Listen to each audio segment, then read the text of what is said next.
நற்பவி கல்வி சேனலில் CBSE 10th chemical reaction and ஈக்குவேஷன்ஸில் இப்போ நம்ம பேலன்சிங் எ கெமிக்கல் ஈக்குவேஷன் பற்றி பார்க்க போகிறோம்.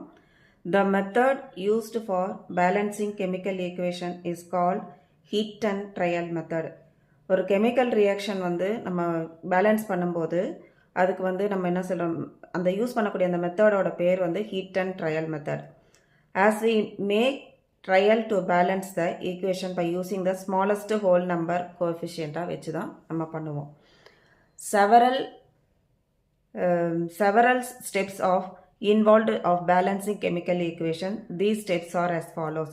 நிறைய ஸ்டெப்ஸ் இருக்கு. ஃபர்ஸ்ட் ஸ்டெப் 1ல writing unbalanced equation and enclosing the formulae in the bracket. இப்போ நம்ம அன்பேலன்ஸ் ஆன கெமிக்கல் ஈக்குவேஷனை எழுதிட்டு அதுக்கப்புறம் அதெல்லாம் ப்ராக்கெட் கொடுத்துட்டு க்ளோஸ் பண்ணிடணும். இப்போ Na சோடியம், H2O வாட்டர், கியூஸ், சோடியம் ஹைட்ராக்சைடு, அதுக்கப்புறம் ஹைட்ரஜன், இதெல்லாம் ப்ராக்கெட்டில் போட்டுக்கணும். ஃபஸ்ட்டு ஸ்டெப்பில் ப்ராக்கெட் போடணும். செகண்ட் ஸ்டெப்பில் making list as number of atom differ. அதில் எவ்வளோ நம்பர் ஆஃப் ஆட்டம் டிஃபர் ஆகிருக்குன்னு பார்க்கணும். செகண்ட் ஸ்டெப்பில் எவ்வளோ நம்பர் ஆஃப் ஆட்டம் டிஃபர் ஆகிருக்குன்னு பார்க்கணும். இப்போ எலிமெண்ட்ஸ் என்ன இருக்குது? சோடியம் இருக்குது, ஹைட்ரஜன் இருக்குது, ஆக்சிஜன் இருக்குது. இப்போ Na hydrogen oxygen, sodium hydrogen oxygen, இது எலிமெண்ட். நம்பர் ஆஃப் ஆட்டம்ஸ் இந்த ரியாக்டன்ட் என்ன இருக்குது? LSHனா லெஃப்ட் ஹேண்ட் சைடு. இப்போ சோடியம் இங்கே 1 இருக்குது, ஹைட்ரஜன் 2 இருக்குது, ஆக்சிஜன் இங்கே 1 இருக்குது. ரைட் ஹேண்ட் சைடில் சோடியம் இங்கேயும் 1 இருக்குது, ஆக்சிஜன் இங்கே 1, இங்கே ஆக்சிஜன் 1 இருக்குது, ஹைட்ரஜன் இங்கே 1, இங்கே 2 இருக்குது, 3 இருக்குது. இப்போ ஹைட்ரஜன் 3, ஆக்சிஜன் 1. அடுத்தது பேலன்சிங். ஃபஸ்ட்டு நம்ம என்ன பண்ணணும்? Balancing the first element from the table shown above. It is clear that it is only the hydrogen atom which are unbalanced. அதாவது ஹைட்ரஜன் ஆட்டம் மட்டும்தான் இங்கே அன்பேலன்ஸ்டாக இருக்குது. மற்றதெல்லாம் என்னவா இருக்குது? பேலன்ஸில் இருக்குது. அப்போது நம்ம என்ன செய்யணும்? So firstly we try to balance it. அதை நம்ம பேலன்ஸ் பண்ணுறதுக்கு ட்ரை பண்ணணும்.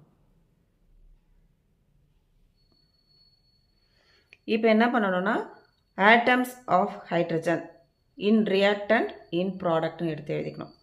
இனிஷியலி என்ன இருக்குது? H2Oவில் 2 இருக்குது. 1 NaOHல 1, H2ல 2 இருக்குது. அப்போ 3 ஹைட்ரஜன் இருக்குது. அதை பேலன்ஸ் பண்ணணும். 2 into 2, இப்போ 2 into 1. இங்கே 2 into 2ன்னு போட்டுக்கிறோம். இங்கே 2 into 1. 1 NaOHலையும் 2 H2லையும் இருக்குது. அப்போ மொத்தம் 4 ஹைட்ரஜன் ஆட்டம் இருக்குன்றதை பார்த்துக்கணும். இப்போ என்ன பண்ணணும்னா the equation now becomes என்னது? Na plus 2H2O. ஏன்னா இங்கே 4 இருக்கு இல்லையா? நான் 2 into 2H2O gives 2 NaOH plus H2ன்னு போட்டுக்கணும். இது மூணாவது ஸ்டெப்பு. நாலாவது step balancing second element. we examine the obtained equation and select another element which is still unbalanced. இப்போ நம்ம என்ன செய்யணும்? ஈக்குவேஷன்ஸ் அப்டைன் பண்ணிவிட்டு செலக்ட் த அனதர் எலிமெண்ட் பார்க்கணும், அது அன்பேலன்ஸாக இருக்கான்னு சொல்லிட்டு. இந்த above equation Na is still unbalance. Sodium still அன்பேலன்ஸ்டாக இருக்குது. To balance the number of sodium atom எவ்வளோ இருக்குன்னு பார்க்கணும். பார்த்துட்டு இப்போ நம்ம நம்பர் ஆஃப் ஆட்டம் சோடியமில் இனிஷியலி 1 இருக்குது, அது ரியாக்டன்ட்டில் 1 இருக்குது, ப்ராடக்டில் 2 இருக்குது, 2 Na இருக்குது. அதை பேலன்ஸ் பண்ணணும். 2 into 1, அதுக்கப்புறம் இங்கே 2 மட்டும்தான் இருக்குது. thus after balancing sodium and removing the brackets we get the equation. நம்ம என்ன செய்யணும்? ப்ராக்கெட்டை ரிமூவ் பண்ணிவிட்டு 2Na plus 2H2O gives 2NaOH plus H2O அப்படின்னு எடுத்து எழுதிக்கணும். இப்போ பேலன்சிங் த அதர் எலிமெண்ட்ஸ். இப்போ step 5ல if we further examine the reaction, number of no elements is found to be unbalance. இதில் எதுவுமே அன்பேலன்ஸ் பண்ணாமல் எதுவுமே இல்லை, எல்லாமே கரெக்டாக வந்துருச்சு. அப்போ checking the correction of the equation. To check the correctness of the equation we further tabulate the number of atom to each element separately. இப்போ ஒன்னொன்னுத்துலேயும் எவ்வளோ இருக்குன்னு சொல்லிட்டு நம்ம செப்பரேட்டாக இருக்குன்னு சொல்லி இப்போ பார்க்கணும்.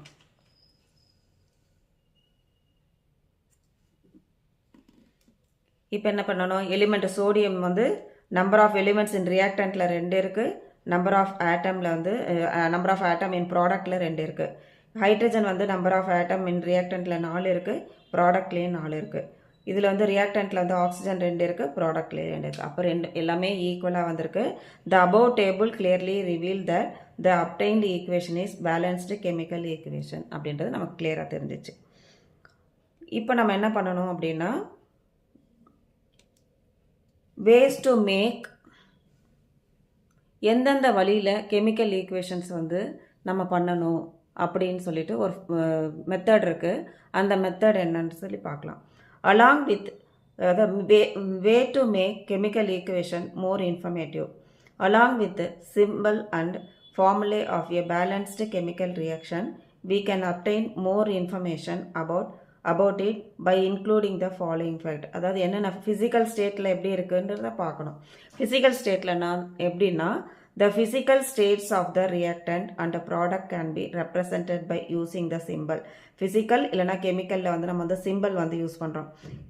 Simple S for solid, L for liquid, G for gas, AQ for aqueous solution along with the representative formula.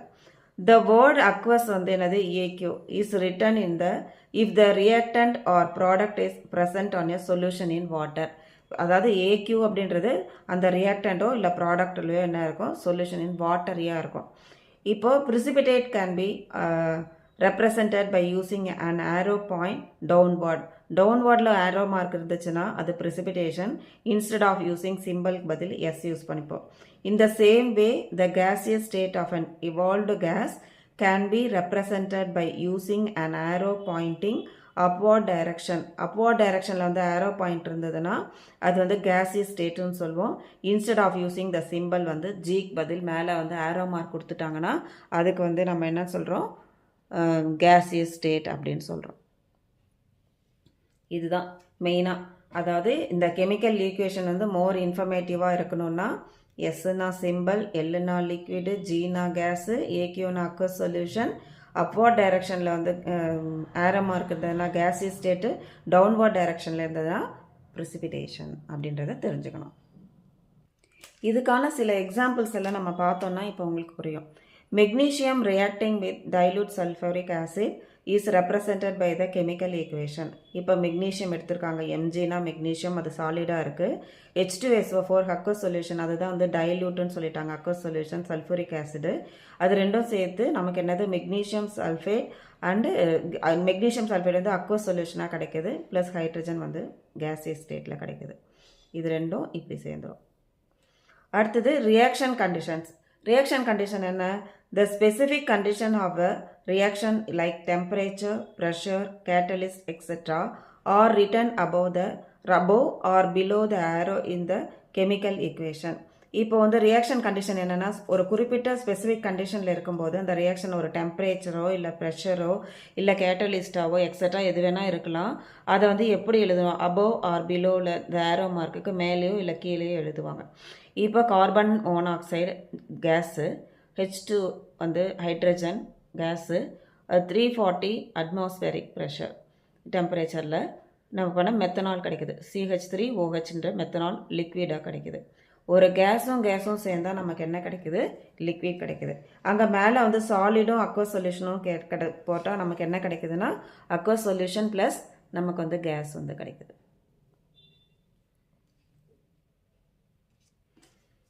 Heat change during the reaction. இந்த ரியாக்ஷனில் வந்து ஹீட் எப்படி சேஞ்ச் ஆகுனா, evolution or absorption of heat can be indicate by writing plus heat அப்படின்னு எழுதுவோம். அதாவது ஒன்று heat வந்து வெளியில் வர்றது, இல்லைனா ஹீட்டை வந்து அப்சர்வ் பண்ணிக்கிறது. On the right hand side or இல்லைனா left hand side of the equation. ஈக்குவேஷனுக்கு வந்து ரைட் ஹேண்ட் சைடில் இருக்கலாம், இல்லைனா லெஃப்ட் ஹேண்ட் சைடில் இருக்கலாம். கார்பன் சாலிடு, ஆக்சிஜன் கேஸு ரெண்டும் சேர்ந்து கார்பன் டை ஆக்சைடு கேஸஸாக ப்ளஸ் ஹீட் வந்து வெளியில் போகுது. although it is not always necessary to mention the physical state. இது எப்போவுமே வந்து physical stateல இருக்கணும்னு அவசியம் கிடையாது அந்த ரியாக்ஷன் கண்டிஷன்ஸில்.